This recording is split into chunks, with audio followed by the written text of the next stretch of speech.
want to thank everyone for coming here today. We're here today because we believe in the rule of law. We're here today because we have a president that does not. So we wanted to say enough is enough, to stand with Americans across the country to confront President Trump's blatant efforts to interfere and shut down the Mueller investigation. We're here to stand up against Donald Trump. From California to New York to Idaho, to Iowa to Idaho, Americans are joining in similar protests like this one to stand up for the rule of law and to protect the independence of the Mueller investigation. We're proud to be a part of this historic, important effort. We the people are the ultimate power in our democracy. Donald Trump cannot take that away from us, can he? Hell no. No matter how hard he tries, we will, and the will of the people will be held him accountable for the abuses of power that are happening in this country. And today we're calling on our representatives, Rodney Davis and Darren LaHood. People will be visiting your offices. People will be calling your offices. And if you guys don't do anything about it, they will also be protesting your offices. You represent us, all of the people, not just the people that put you into office, but you represent all of the people. So today I've got a couple really good speakers that are going to share their voice. And without further ado, I'm going to go ahead and turn it over to first Carrie Tate with Resistor Sisterhood. Hi everyone. I'm going to stand up here if that's okay. Oh, welcome. I'm so happy to see all of you here today. As he said, my name is Carrie Tate and I'm with the Resistor Sisterhood. We're a very small group. There are 4 of us in the group. But these 4 women have banded together in order to affect change throughout the country. It's an ambitious goal for 4 women, but we've been very proud of the success that we've already had. I was just thinking this morning, these 3 little people walking around here belong to me. They're my grand sweets, I call them. And a little over 2 years ago, I was a very complacent, happy Nana. And I was playing with grandchildren, and I run a preschool, and so I was playing with babies, and my life was very happy, and I thought we were on a certain trajectory going forward. And then smack, the election happened, and I was jarred, truthfully jarred, out of that sense of complacency, and I believe a lot of us were. We were very comfortable in our little homes with our lovely lives. And I'll be honest with you, my life isn't directly impacted very much. I have lots of privilege. I'm white, I'm middle class, I have a husband, I have a lovely life, I have a job, I actually have a small business. But lots of people that I love and lots of people that I don't even know are being so impacted by this that I had to do something. So a little over almost 2 years ago, I got on a bus and I rode to Washington, D.C. with lots of friends. Well, I didn't leave with them being friends, but I sure came back with them being friends. And we marched around Washington, D.C., and we said what we had to say. And I made a commitment then that I would resist this president every single day. And I'm proud to say that I have. And then not in a standing up here talking to you kind of way, in millions of little ways. We've organized groups, we've done events, I've attended rallies, I've attended protests. It's a whole new life for this man, I'm telling you. I even got a tattoo. Yeah, Tracy has a matching one. It's really changed my life. And I just have a couple of things. I'm an action kind of person. I think it's great when we all talk about what we need to do. We have to plan, but then we have to actually do something. We have to get up off the couch, stop watching MSNBC, and that's hard. It's hard for me. But you have to, and you have to go out there and affect change. And there's a couple of things that we need for everyone to do. One, we have to put pressure on LaHood and Davis. They have to support the protection of this investigation. It's imperative this investigation be allowed to continue until he's ready to release his results, whatever those are. And the other thing that we have to do is we have to put pressure on Congress and on the Senate. Whitaker cannot stay. Not only can he, well, and if he does stay, which he should not stay, but if he does, he cannot have anything to do with the supervision of the Mueller investigation. Because we all know what he's going to do. He's going to choke it off financially, or he's going to say, no, you can't release that report. He's going to do whatever he can, because he's got one job, and it's certainly not Attorney General of the United States. His job is to go in there and protect Trump. That's why Sessions is out. Can you imagine? I imagine you all feel like I do. All of a sudden, I kind of feel bad for Jeff Sessions. In my whole life, the cognitive dissonance that this is causing this little brain, that is what he's there to do. He is there to run afoul of this investigation. So whatever you can do to put pressure where pressure needs bearing, we have to do that, folks. And I know we're all tired, and we've been fighting for 2 years. We're exhausted. And honestly, I thought we might get just maybe a week off or two between crises. Didn't happen. It is no coincidence. That's true. So please, if you could please give a call to your representative, and as often as you can, visit the office, write letters. Let's protest the offices. We have got to do something, because otherwise this investigation is going to go up in flames. So thank you so much for coming, and we'll see you soon. Like she said, no one's above the law. President Trump, we expect the American people expect the president of our United States will be held accountable. Throughout the last 2 years, if you haven't noticed, President Trump has done many things, repeatedly threatening to undermine the law, and anyone who tries to hold him accountable. The press, special counsel Muller, they've all been attacked by the president and his people. We're not a kangaroo republic. We're not a republic that when you win an election, you go after the people that you beat in the election. And that's what we're on the verge of becoming. So when democracy is under attack, what do? Stand up, fight back. Let's hear it better. When democracy is under attack, what do? Stand up, fight back. Again, if democracy is under attack, what do? Stand up, fight back. And I have someone here who's going to stand up and fight back and talk on behalf of, he's the president of the West Side Young Democrats, and that's Craig Cobra. Come up here. So that's Sangamon County Young Democrats. Wherever you live in this county, we want your help. Carrie just said she feels a little bad for Jeff Sessions, and I understand that, but I don't. Yeah, because he's another one of these guys who thought that Trump was just going to be his useless idiot or useful idiot, and it turns out only the second half of that is really true. But I want to talk to you guys really quick about some facts that you can arm yourselves with and your responsibilities going forward. First, some facts about the acting Attorney General, Matt Whitaker, that you can, yeah. But I got a little more that you can tell people besides just booing. Until about a year ago, Matt Whitaker was a backbench Iowa politician. Not really famous for anything, but if he was famous for something, it was a series of homophobic bills introduced in the Iowa state legislature that went anywhere. Then, one day, he wrote an op-ed saying that the Mueller investigation has gone too far, and it shouldn't look into Trump's finances, it shouldn't look into the Trump family, or anything like that. And all of a sudden, Donald Trump noticed him.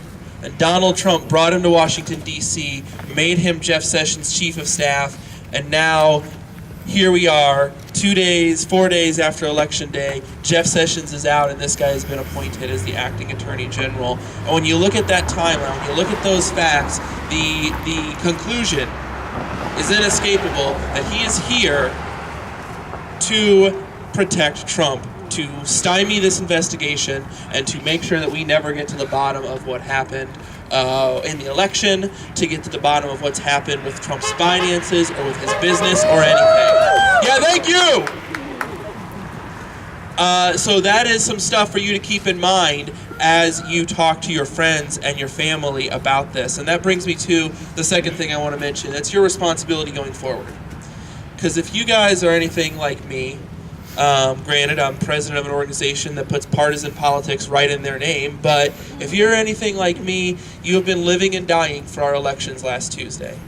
you looked at that as a great chance to take your country back, to rebuke Trump, and to hopefully put us back on the right track. And look, we had some really big wins. We had some heartbreaking losses, especially locally. I'm sure we're all pretty sad about Betsy, but we had some great wins, and we did put an important guardrail back on our democracy. But the work does not end with an election. There's no such thing as a permanent victory or a permanent defeat. And if you're wondering if that's true, ask the Republicans if they feel like 2016 was a permanent victory for them right now. I'm pretty sure they don't. And that means that this wasn't a permanent victory for us either. We have work we still have to do. It is great that we are here today calling for Rodney Davis and Darren LaHood to protect the Mueller investigation. And you got to do that next week too. Now, no one's going to be answering their phone Monday because it's a holiday, but on Tuesday, you got to call their offices and you got to say, protect the Mueller investigation. And you got to call your representatives, your senators, or whoever who you think are more on your side and tell them the same thing. And, and we're in Springfield, so, LaHood, Rodney Davis, that's it for the House. And then we got to talk about the Senate, Dick Durbin and Tammy Duckworth. And they'll probably say the right things. They will probably say that we're going to protect the Mueller administration. And you call them anyway and you say thank you. You say thank you because you got to get the word to all of them, because all of their staffers talk. All of their staffers talk to each other and tell each other what they are hearing on the phones. And if we call all of them, there's going to be a groundswell, and that's going to stiffen the spines of the ones who are on our side, and that's going to make the ones who aren't scared. And one more thing. You don't have to just tell them support the Mueller investigation, because there are a lot of things that means. If Matt Whitaker does what he's sent there to do, and he shuts down the Mueller investigation, or he says you can't release that report, the House of Representatives can subpoena that report come January. And you need to tell Rodney and you need to tell Darren that they need to support subpoenaing that report, subpoenaing those witnesses, subpoenaing the attorneys on Mueller's team, subpoenaing Robert Mueller himself if it comes to that. There are a lot of levers that we have to get to the bottom of this now, because the only reason that we have those levers coming to us in January is because you guys put in all the hard work over the last 2 years to take back the House of Representatives. Now we have it. Now we have to work to use it and to use those things. So that is your responsibility going forward. Please burn up the phone lines. Go to more events like this. Rodney and Darren, they hide from us. They don't want to talk to their constituents. But if you find out they're going to be somewhere, get there. Get there and be respectful by all means, but tell them what this country needs. It is up to you. I'm sorry to say it, but it is still all on you. You guys, all of us, we are Americans, and it comes down to us. That's just part of the deal. Thank you.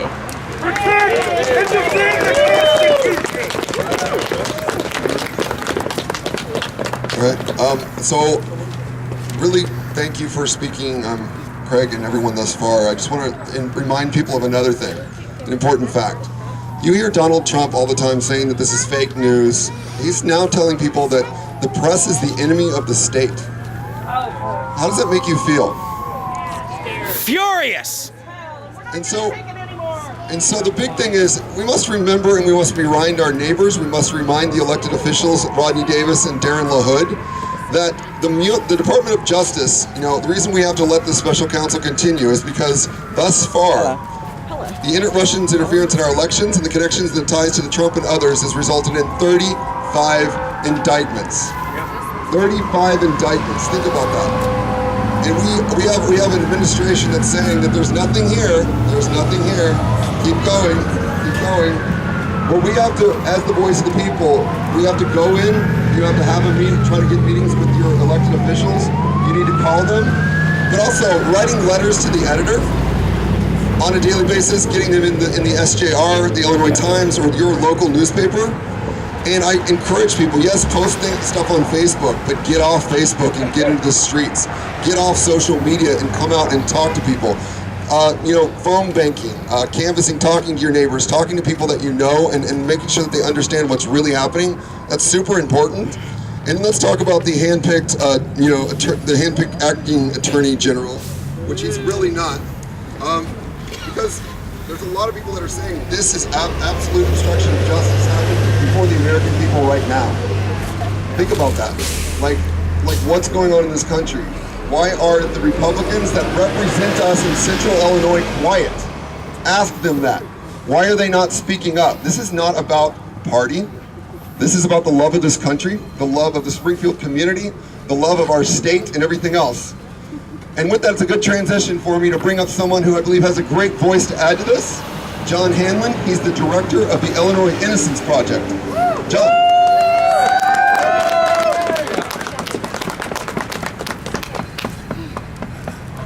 Thank you, Scott.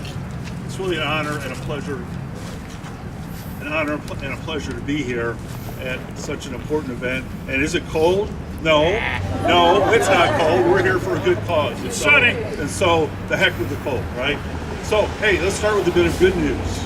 The good news is that as of yesterday, we are officially in the last half of this administration. Measuring from election date to election date, we're on the downside of the numbers. That's a good thing. So, as Scott said, I'm the director of the Illinois Innocence Project, and in the legal system every day, fighting against injustice to our clients, to those who are innocent, who are locked up. And I don't want to go too far into that, except just to say this. I believe that the rule of law, that's what we're here for, the rule of law always prevails. It takes time. There's a lot of bumps and bruises and pain and difficulty and loss along the way.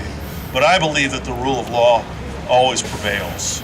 I got sworn in as a lawyer 35 years ago yesterday in that building right there. And I've seen a lot along the way. And so I guess the place I'd like to start is with Mr. Whitaker. As a lawyer, I said, having great ideals there 35 years ago and still today, I'm ashamed to think that someone in my profession, and my colleague Gary, who's a wonderful lawyer in Springfield, in our profession, would be doing what he's doing. Along that day, I left that building knowing that if I am ever asked to participate in a case where there's even the appearance of impropriety, that's a phrase that lawyers are very familiar with. If there's the appearance of impropriety, you're supposed to get out of the case. Now, I would argue that there's an actual conflict here, something even more than the mere appearance of impropriety. But either way, this guy has to be out. There's no question about it. Remove him! And if he doesn't, he shames our profession. And so I will go on the record and say this, that as a proud member of the legal profession, who's had to, because of conflicts of interest, had to get out of certain cases, even if I didn't want to get out, you follow the law and you get out when you're supposed to. I've had to do that. If this guy goes forward, I will personally complain to whatever state has his law license. And I think we all need to do that. Okay? I don't know where his law license is. I think we could probably find out pretty quickly. And I think if they get slammed with thousands or whatever huge number of complaints about his ethical impropriety in going forward, that they might just pay attention. So let's stand up for the right thing in that area. Maybe Iowa. I'm guessing Iowa, but I don't know that for sure. As for Representatives LaHood and Davis, I don't know if there's hope that they'll do the right thing. But I do know that there's more than hope that we're going to tell them to do the right thing. There's no doubt about it. And one thing that I can also say with certainty, we all know this. We all know this. Right up, okay.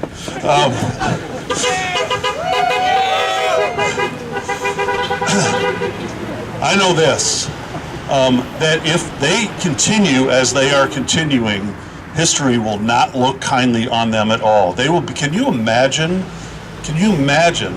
grandchildren of people who go along with this administration, what they will be saying about their grandfathers in this circumstance? And I don't want to personalize it in that sense, but that's the bottom line. They will be they already are, but they can fix that. Step up and do the right thing. Step up and do the right thing.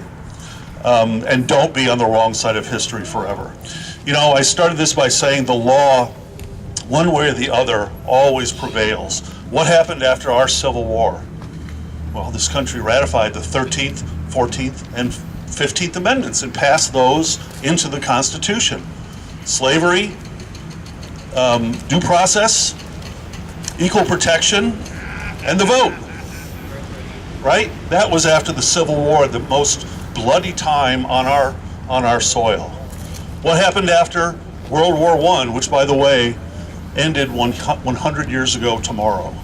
What happened after World War I? The Treaty of Versailles, and ultimately the United Nations. Good things legally always happen after tragedy. There's a tragedy brewing here. We're not totally there yet. It's brewing, but the law will ultimately prevail in this situation. So let's stay on top of this situation. Look into this guy where he has his law license. If he continues on this path and takes these steps, let's all make a complaint with whatever state that is that has his law license. Looks like Iowa. I'm guessing Iowa, yes, indeed. So thank you very much. I really appreciate your attention. Thank you, Jack. Thank you very much, man. I really appreciate it. You know, I think we all grew up in a country that we believe that was a kinder, gentler nation, a nation where everyone had that chance to, you know, climb the ladder of equality. A United States government that cared about the people, and especially wanted to make the lives of working Americans better. I have a hard time finding that administration in today's America. And that's what we want to tell everyone in the Indivisible movement, that we're about uniting the country for justice. We're about everyday citizens coming in and leading their communities, because everyday citizens are what are going to make this happen. And a couple days ago, Illinois can be proud to have had 22 simultaneous events happening across the state of Illinois.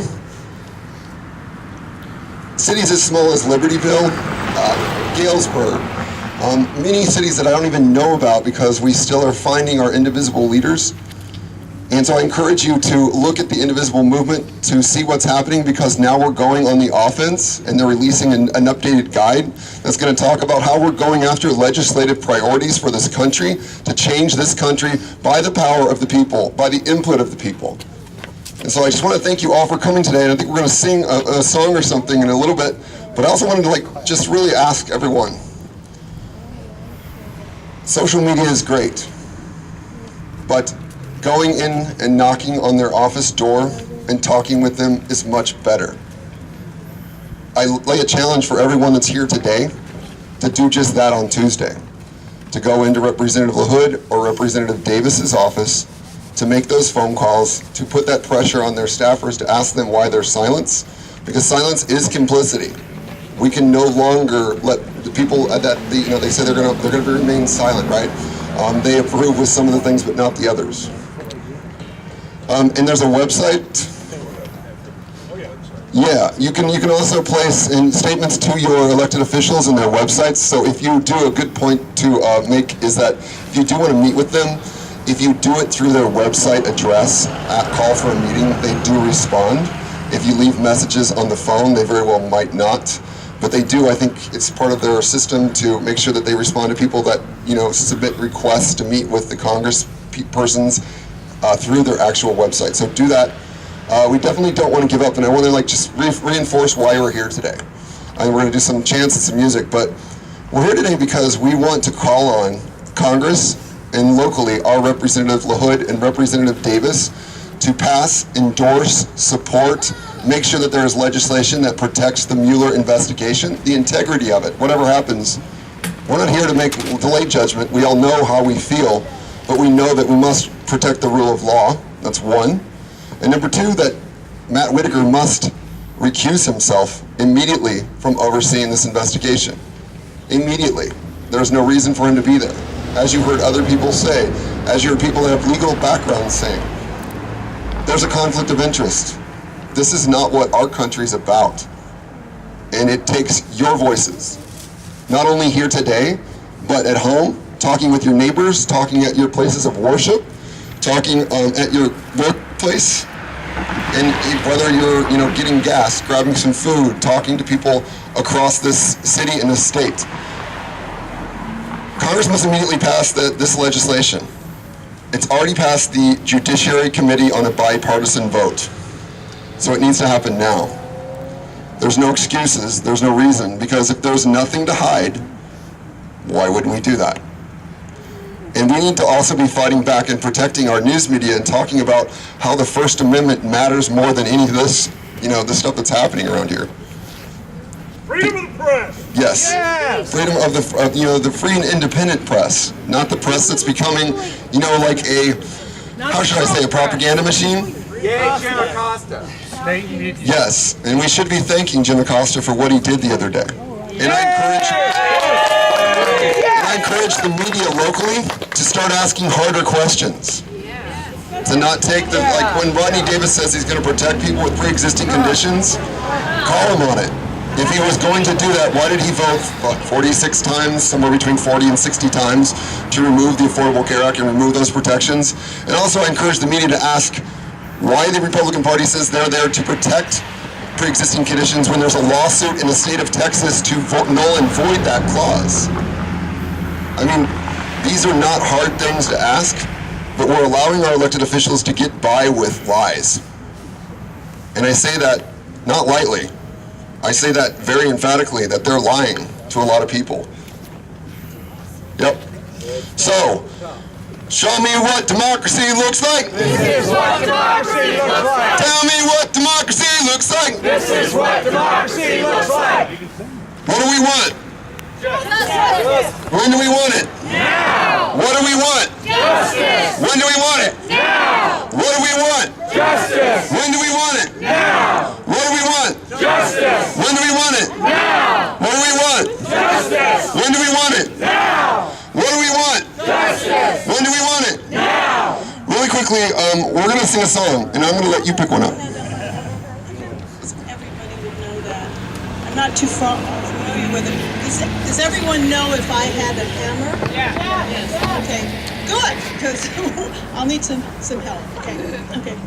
If I had a hammer, I'd hammer in the morning, I'd hammer in the evening, all over this land. It's the hammer of justice. It's a hammer of freedom. It's a song about the love between my brothers and my sisters all over this land. If I had a bell, I'd ring it in the morning, I'd ring it in the evening, all over this land. It's the bell of justice, it's the bell of freedom, it's the bell of the bond between my brothers and my sisters all over this land. Does anybody know any more stanzas to that? Okay, I can't think of any more off the bat. Thank you. Let's hear a round of applause. She just did that spontaneously. God bless America. The standing, okay? Everybody must know that, okay? God bless America, land that I love. Stand beside us and guide her through the light from the bright from above, from the mountains to the prairies, to the ocean, bright before. God bless America, my home, sweet home. God bless America, my home, sweet home.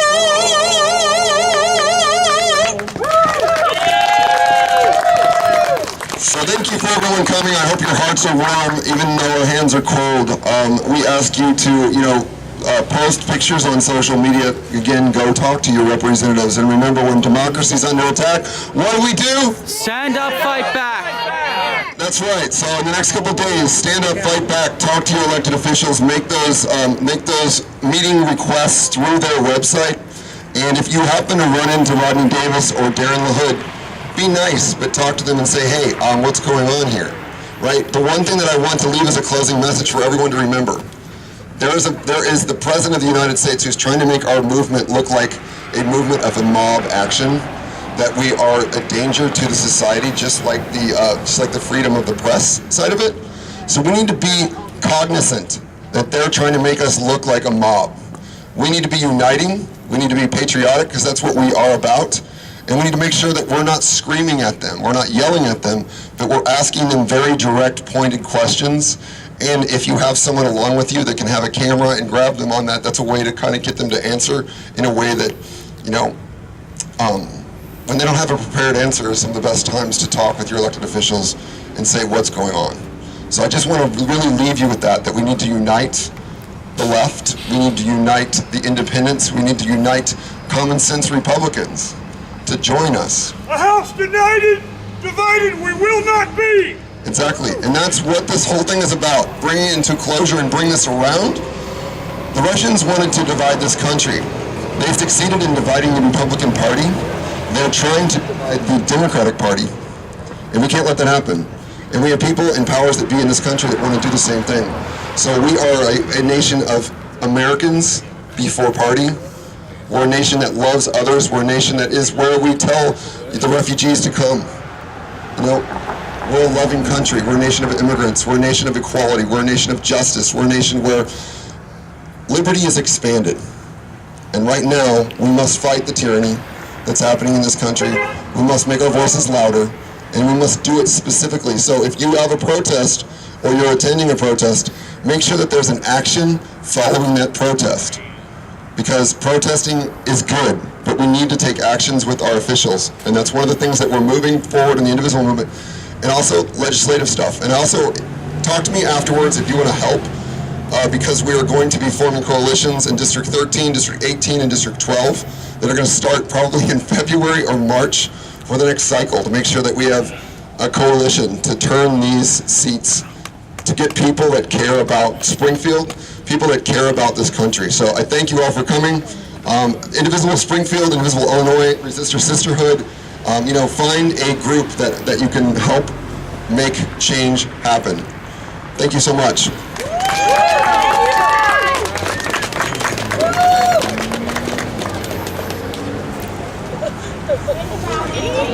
Right away.